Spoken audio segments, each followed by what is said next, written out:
Bugün paytaxtın Səbail rayonu Badamdar qəsəbəsi 13-cü massiv küçə 17-də yerləşən 3 mərtəbəli villanın həyətindəki tikili yanıb və nəticədə 1951-ci il təvəllüdlü Nəbiyev Füridin və onun bacısı 1955-ci il təvəllüdlü Nəbiyeva Rəna yanaraq dünyasını dəyişiblər. Ev Mustafayeva Nailə Qorxmaz qızına məxsusdur. Hadisənin təfərrüatlarını dəqiqləşdirmək məqsədi ilə ev sahibi ilə əlaqə saxlamağa çalışsaq da cəhdlərimiz uğursuz oldu. Vallahi yana söndürən polis maşını onları gördük. Yəni səs eşitməmişik, heç nə görməmişik. Yanan şəxslər Firidun bəylə Rəna xanım. Onları tanıyırsınız? Bəli, Firidun bəyi tanıyıram.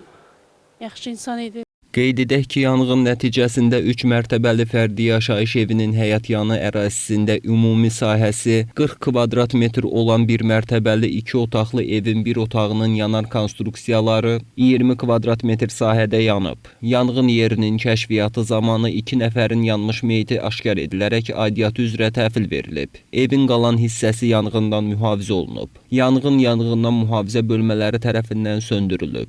Faktla bağlı araşdırma aparılır. İman İmanlı, Əskər İbrahimov, APA TV.